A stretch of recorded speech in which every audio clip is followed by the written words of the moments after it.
வணக்கம் ஜோதிட நண்பர்களே.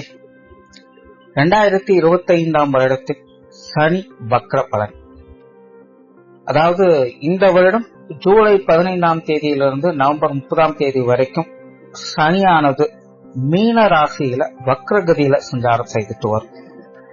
அதாவது வக்ரகதிங்கிறது அந்த ராசியிலிருந்து பின்னோக்கி செல்வது மாதிரியான ஒரு மாய தோற்றம் தான். பட் அந்த நிலைகளுக்குமே பாத்தீங்கன்னா எல்லா ராசிகளுக்குமே பலன்கள் அப்படிங்கிறது உண்டு. தவிர இந்த வருடம் இந்த வக்ர காலகட்டங்கள்ல பாத்தீங்கன்னா செப்டம்பர் மாதம் சூரிய கிரகணம் இருக்கு. அந்த கிரகணத்தினுடைய நிலைகளுமே பாத்தீங்கன்னா சனியினுடைய அமைப்பும் ஒரு பார்ஷியான நிலையில அமைஞ்சிருக்கும். தவிர மற்ற கிரகங்களும் பாத்தீங்கன்னா இந்த காலகட்டங்கள்ல சனிக்கு அப்படியே ஆப்போசிட்ல தான் டிராவல் பண்ணிட்டு வருவாங்க, குருவை தவிர்த்து. ஏன்னா குரு வந்து சனிக்கு 4ஆம் இடத்துல மிதுன ராசியில சஞ்சாரம் செய்துட்டு வராங்க. சோ பொதுவாக இந்த மாதிரியான கிரக நிலைகள் ஏற்படும் பொழுது பெரும்பாலும் எல்லா ராசிகளிலுமே கண்டிப்பாக மாற்றங்கள், ஏற்ற இறக்கங்கள் அப்படிங்கிறது இருந்தே தீரும். அதுவும் ஸ்பெசிபிக்கா சொல்லணும் அப்படின்னா நாரதர் கழகம் நன்மையில முடியும் அப்படிங்கிற மாதிரிதான் இந்த வக்ர காலகட்டமானது செயல்படும். கண்டிப்பா ஏறக்குறைய 5.5 மாத காலகட்டங்கள் இந்த வக்ர நிலை செயல்படுது அப்படின்னா முதல் 3 மாதங்கள் அப்படிங்கிறது நிறைய சங்கடங்கள், பிரச்சனைகள் அப்படிங்கிறது நிச்சயமாக இருந்தே தீரும். கடைசி 2.5 மாதங்கள் அப்படிங்கிறது அந்த பிரச்சனைகளுக்கு சொல்யூஷன் அப்படிங்கிறது கிடைக்கும். அண்ட் பொதுவாகவே கிரகங்கள் வக்ர நிலை பெறுது அப்படின்னா அந்த கிரகங்களுடைய நிலைகளுக்கு ஏற்ப பழைய பிரச்சனைகள் திரும்பி பார்க்க போகுது அப்படின்னு தான் அர்த்தம். அதாவது விட்டகுறை தொட்டகுறைங்கிற மாதிரி நிறைய விஷயங்கள் நடக்கும். இதுல வந்து பாசிட்டிவான விஷயங்களும் அடங்கும், நெகட்டிவான விஷயங்களும் அடங்கும். அதுலயும் ராசி நிலைகளுக்கு தகுந்த மாதிரியான மாற்றங்கள் அப்படிங்கிறது இருக்கும். பட் பொதுவான வகையில பாத்தீங்கன்னா சுப விசேஷங்கள் அப்படிங்கும் போது இந்த திருமண அமைப்புகள், தொழில், வேலை மற்றும் ஜீவனம் சம்பந்தப்பட்ட விஷயங்கள், வெளிநாடு தொடர்புடைய விஷயங்கள், பொருளாதார நிலைகள் வரக்கூடிய ஏற்ற இறக்கங்கள், உடல்நலம் சார்ந்த விஷயங்கள், இப்படி சுப விசேஷங்கள், சுபத்தன்மைகள்ல எடுத்துக்கலாம். அதுவே அசுப நிலைகள் அப்படின்னு பார்க்கும் பொழுது சண்டை சச்சரவுகள், கடன் சம்பந்தப்பட்ட விஷயங்கள், விரோதங்கள், உடல் பலவீனம், பிரிவுகள் போன்ற விஷயங்களையும் இது குறிக்கும். சோ இப்படி இது பாசிட்டிவான நிலைகளும் செயல்படும், நெகட்டிவான நிலைகளும் இது செயல்படும். அந்த வகையில உங்களுடைய ராசிக்கு என்ன மாதிரியான பலன்கள் கொடுக்கும் அப்படிங்கறத பத்தி தான் இந்த பதிவுல பார்க்க போறோம். ரிஷபராசி. ரிஷபராசிக்கு 11ஆம் இடத்துல அடுத்த 5.5 மாத காலங்களுக்கு சனியானது வக்ரகதியில சஞ்சாரம் செய்துட்டு வரும். பொதுவாக ரிஷபராசியை பொறுத்த வரைக்கும் சனியானது 9க்கும் 10க்கும் அதிபதியாக வரக்கூடியவங்க. இந்த அமைப்பு இருக்கிறதுனால இயல்பாகவே இந்த தர்ம கர்மாதிபதி யோகம் அப்படிங்கிறது ரிஷபராசிக்காரங்களுக்கு எப்பவுமே வேலை செஞ்சுட்டு இருக்கும். பொதுவாகவே ரிஷபராசிக்காரங்களுக்கு பாத்தீங்கன்னா ஆன்மீக சிந்தனைகள் அப்படிங்கிறது ஏதோ ஒரு வகையில இருந்துகிட்டே தான் இருக்கும். தர்ம காரியங்கள்ல, புண்ணிய காரியங்கள்ல ஈடுபட்டு கொஞ்சம் இலகிய மனம் அப்படிங்கிறது அவங்களுக்கு இருக்கும். விட்டு கொடுத்து அனுசரித்து போகக்கூடிய தன்மை இருக்கும். மற்றவங்களுக்கு உதவக்கூடிய குணம், நியாய தர்ம காரியங்கள்ல அளவு கடந்த ஈடுபாடுகள், தான் எப்படி கஷ்டப்பட்டாலும் பரவாயில்ல ஆனா தான் கூட இருக்கிறவங்க நல்லா இருக்கணும் அப்படிங்கிற ஒரு மனப்பான்மை. சோ இந்த மாதிரி நியாயமான தர்ம சிந்தனைகள் ரிஷபராசிக்காரங்களுக்கு இயல்பிலேயே இருக்கக்கூடிய தன்மை இந்த சனியினாலதான் ஏற்படுது. ஆனா இப்ப பாத்தீங்கன்னா சனியானது உங்களுடைய ராசிக்கு லாபஸ்தானத்துல வக்ரகதியில் செயல்பட்டு வருவது ரிஷபராசிக்காரங்களுக்கு ஒரு கலவையான பலன்களை தான் கொடுக்கும். காரிய ரீதியான தடை தாமதங்கள் அல்லது சுணக்க நிலைகள் அப்படிங்கிறது அவ்வப்போது வந்துட்டு போகும். அதாவது பெரிய அளவுல டிஸ்டர்பன்ஸ் கொடுக்காது, சின்ன சின்ன நிறை குறைகள் அப்படிங்கிறது இருக்கும். எல்லாமே பாத்தீங்கன்னா பொறுமையாக அனுசரித்து போக வேண்டியதாக தான் இருக்கும். காரியம் முடிகிற வரைக்கும் பொறுமை காக்க வேண்டியதாக இருக்கும். எடுத்தவங்க எந்த ஒரு விஷயத்தையும் செய்ய முடியாது. முடிவுகள் சாதகமான நிலைகளை கொடுக்கும். ஆனா ஆரம்பத்துல நிறைய பிரச்சனைகளை உள்ளுக்குள்ள கொண்டு வரும், நிறைய அலைச்சல் தரக்கூடிய விஷயங்களை ஏற்படுத்தும்.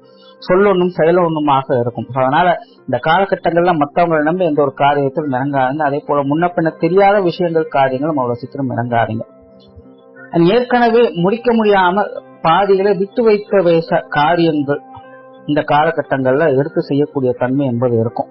அந்த மாதிரியான விஷயங்கள் கூட ஆரம்பத்துல கொஞ்சம் அலைச்சல்கள் கொடுக்கும். ஆனாலும் உங்களுக்கு ஆதாயத்தையும் கண்டிப்பாக கொடுத்துட்டு தான் போகும். இல்லங்கள்ல சுப விசேஷங்கள் சுப காரியங்களோட அமைப்புகள் நல்லபடியாக இருக்கும். குறிப்பாக இந்த திருமண அமைப்புகள் புத்திரபாக்கிய அமைப்புகள் ரெண்டுமே ரிஷபராசிக்காரங்களுக்கு ரொம்பவுமே சாதகமான நிலைகளில் செயல்பட்டுக்கிட்டு இருக்கும். இது தடைப்பட்ட காரியங்கள் கூட இந்த காலகட்டங்கள்ல உங்களுக்கு நல்ல முறையில கை கொடுத்துட்டு வரும். அதே போல காதல் சார்ந்த விஷயங்கள்ல ஈடுபாடுகள் அதிகரிக்கும். பிரயாணம் சார்ந்த விஷயங்கள் அதிகரிக்கும். ஏதோ ஒரு விஷயங்கள் காரியங்களுக்கு இங்கேயும் அங்கேயுமாக போக வேண்டிய சூழ்நிலைகள் ஏற்படலாம். சோ பிரயாண அலைச்சல்கள் அப்படிங்கிறது இந்த காலகட்டங்கள் தவிர்க்க முடியாததாக இருக்கும். புதிய விஷயங்கள் மற்றும் புதிய காரியங்கள்ல கொஞ்சம் தேக்க நிலை அப்படிங்கிறது இருக்கும். ரொம்ப கடினமான முயற்சிகள் எடுக்க வேண்டியதாக இருக்கும். பக்காவா பிளான் போட்டு ஈஸியா முடிஞ்சிடும் அப்படின்னு நினைத்த விஷயங்கள் கூட இந்த காலகட்டங்கள்ல எல்லாமே கொஞ்சம் ஸ்லோ ப்ராசஸா தான் இருக்கும். ஒரு எதிர்பார்ப்புகள் பூர்த்தி ஆகிற மாதிரி முடிவுகள் சாதகமா தான் இருக்கும். அதுல பிரச்சனை இருக்க போறதில்ல. ஆனால் ஸ்டார்டிங் ப்ராசஸ் மட்டும் எப்பவுமே கொஞ்சம் சுணக்க நிலையை தான் அது ஏற்படுத்திட்டு இருக்கும். ஸோ அதுக்கு தகுந்த அனுசரிப்புத்தன்மை அப்படிங்கிறது அதிகமாக தேவைப்படும். குறிப்பா இந்த புதிய விஷயங்கள் காரியங்கள்ல ஈடுபடும் போது இந்த மாதிரி கொஞ்சம் ஸ்ட்ரகிள்ஸ் அப்படிங்கிறது இருக்கத்தான் செய்யும். அதே போல இந்த உடன்பிறப்புகள் சம்பந்தப்பட்ட விஷயங்கள் காரியங்கள்ல அலைச்சல்கள் அதிகமாக இருக்கும். அவங்க வகையில சின்ன சின்ன மனஸ்தாபங்கள் கூட அவ்வப்போது வந்து போகலாம். இதுவும் அப்படிதான், பெரிய அளவுல சங்கடத்தை ஏற்பட போறதில்ல. ஆனாலும் பழைய விஷயங்களை பேசி சின்ன சின்ன மனஸ்தாபங்களை ஏற்படுத்துவதற்கான வாய்ப்புகள் இருக்கு. ஸோ இந்த உடன்பிறப்புகள் வகையில மூத்தவங்க வகையிலும் சரி இளையவங்க வகையிலும் சரி சின்ன சின்ன நிறை குறைகள் அப்படிங்கிறது அதிக அளவுலயே வந்துட்டு போகும். அதே நேரம் அவங்களுக்கான இந்த திருமண அமைப்புகள் புத்திரபாக்கிய அமைப்புகள் கூட இந்த காலகட்டங்கள்ல நல்ல முறையில் இருக்கும். பட் அலைச்சல் இருக்கும். கண்டிப்பாக அது சார்ந்த விஷயங்கள்ல கொஞ்சம் ரிஸ்க் எடுத்துதான் செய்ய வேண்டியதாக இருக்கும். ஆனாலும் பல நாள் தேடலுக்கும் பல நாள் சங்கடங்களுக்கும் ஒரு முற்றுப்புள்ளி கிடைத்தது போல உங்களுடைய தேவைகள் அப்படிங்கிறது நல்ல முறையில பூர்த்தி ஆகிட்டே இருக்கும். இடமாற்றங்கள் சார்ந்த விஷயங்கள் இந்த காலகட்டங்களில் ஏற்படலாம். வீடு நிலபுலங்கள் சார்ந்த விஷயங்கள் வாகன ரீதியான விஷயங்கள்ல கைமாற்றல்கள் இந்த மாதிரியான அமைப்புகள் ஏற்படும். சிலருக்கு புதிய வேலை வாய்ப்புகள் தொழில் வாய்ப்புகள் அல்லது வேலை மாற்றங்கள் தொழில் மாற்றங்கள் கொண்டு செய்யுங்க. அது ஏற்கனவே செஞ்சுட்டு இருக்கிற வேலைகளை புதுசா ஏதாவது ஒன்று இம்ப்ளிமெண்ட் பண்றது இந்த மாதிரியான விஷயங்கள்லாம் ஏற்படும். பட் என்னன்னா அது கட்டாயத்தின் பேர்ல ஏற்படலாம். உங்களுக்கு பிடிக்குது பிடிக்கல அப்படிங்கறத பத்தி எதுவும் யோசிக்க மாட்டாங்க. பட் நீங்க இதை செஞ்சே ஆகணும் அப்படிங்கிற மாதிரி கொஞ்சம் பிரஷர் ஏற்படலாம். உங்களுடைய சூழ்நிலைகளின் காரணமாகவோ அல்லது மேல் அதிகாரிகள் வகையில பிரஷர் ஏற்படக்கூடிய அமைப்புகள் அதிகமா இருக்கும். அதே போல வேலை செய்யக்கூடிய இடங்கள்ல எல்லாம் மூத்த அதிகாரிகள் எல்லாம் கொஞ்சம் அனுசரிச்சு போக வேண்டியதாக இருக்கும். அதே போல அவங்க வார்த்தைகளும் முழுமையாக நம்பிடாதீங்க. எதை சொன்னாலும் ஏதாவது தேவையின் அடிப்படையில கேட்டோம் அப்படின்னா செய்யணும்னு சொல்லிடுவாங்க. ஆனா பாத்தீங்கன்னா அதை செய்யவே மாட்டாங்க, இழுத்து வச்சுக்கிட்டே இருப்பாங்க. சோ அதை எதிர்பார்த்து மற்ற காரியங்களை பெண்டிங் போட்டாம இருக்கிறது நல்லது. வெளியூர் மற்றும் வெளிநாடு சம்பந்தப்பட்ட விஷயங்கள் சாதகமான அமைப்புகளை கொடுக்கும். இது சார்ந்த விஷயங்கள்ல இது வரைக்கும் நீங்க ஏதாவது முயற்சி செஞ்சுட்டு இருந்தீங்கன்னா அதுக்கு தகுந்த நற்பலன்களை இந்த காலகட்டங்கள்ல எதிர்பார்க்கலாம். பொருளாதார நிலைகளும் பாத்தீங்கன்னா இந்த காலகட்டங்கள்ல கொஞ்சம் மாற்றத்தை ஏற்படுத்தும். சில தவிர்க்க முடியாத விரயங்கள் செலவுகள் போன்ற விஷயங்களை பார்த்துட்டு வருவீங்க. பட் அதே நேரம் கணிசமான சேமிப்புகள் அப்படிங்கிறது உங்களுக்கு ஏதோ ஒரு வகையில வந்துட்டு தான் இருக்கும். அதாவது இந்த பண வரவுகள் அப்படிங்கறதெல்லாம் வழக்கமான நிலைகள் எதுவுமே இருக்காது. ஆனா ஏதோ ஒரு வகையில உங்களுடைய தேவைகளின் அடிப்படையில பண வரவுகள் அப்படிங்கிறது வந்துகிட்டு தான் இருக்கும். சுப விரயங்கள் இந்த காலகட்டங்கள்ல அதிகம் உண்டு. ஆனா அதே நேரம் ரிஷபராசிக்காரங்களுக்கு தனிப்பட்ட முறையில கூட கொஞ்சம் செலவுகள் விரயங்கள் அதிகமாக இருக்கலாம். தன்னுடைய சொந்த செலவுகளுக்காக அதிக தொகைகளை செலவு செய்ய வேண்டிய அமைப்புகள் ஏற்படலாம். முடிஞ்ச அளவுக்கு இந்த மாதிரியான விஷயங்கள்ல கொஞ்சம் கவனம் எடுத்துக்கங்க. உடல்நலம் சார்ந்த விஷயங்கள் பெரிய அளவுல குறை சொல்றதுக்கு இல்ல, எல்லாமே சமாளிக்கக்கூடிய விஷயங்கள் தான். ஆனா உடல்நிலையானதும் மனோநிலையானதும் பாத்தீங்கன்னா கொஞ்சம் மந்தமாகத்தான் இருக்கும். எதையும் பிரிஸ்கா எல்லாம் செய்ய முடியாது. அதுக்கு ஏற்ற அளவுக்கு உடல் ஒத்துழைப்பு கொடுக்காது. ரொம்ப ரிஸ்க் எடுத்து மெனக்கிட்டு சில காரியங்களை செஞ்சா கூட அதுக்கு ஏற்ற அளவுக்கு நீங்க ரெஸ்ட் எடுத்துதான் ஆகணும். அப்படி இல்லாமல் தொடர்ந்து உடல் ரீதியான உழைப்புகளை நீங்க கொடுத்துக்கிட்டே இருக்கீங்க அப்படின்னா கண்டிப்பாக உடல்நல விஷயங்கள் அப்படிங்கிறது அதிக அளவுல கொஞ்சம் சங்கடத்தை ஏற்படுத்திடும். அதாவது அது இப்ப எதையுமே காமிச்சு கொடுக்காது. ஆனா வக்கர காலகட்டம் முடிஞ்சதுக்கு அப்புறம் பாத்தீங்கன்னா இதனுடைய சங்கடங்கள் அப்படின்னு அந்த காலகட்டத்தில் அதிகமாகவே பார்க்கப்படும். ஆகையினால உடல்நலம் விஷயம் அப்படிங்கிறது சமாளிக்கக்கூடியதான். ஆனா அதிக அளவுல உடல் அலைச்சல்களை கொஞ்சம் தவிர்த்துக்கங்க. ஆனா அதே போல பெற்றோர்களுடைய உடல்நலம் சார்ந்த விஷயங்களை இந்த காலகட்டங்களில் கொஞ்சம் கவனம் எடுத்துக்கங்க.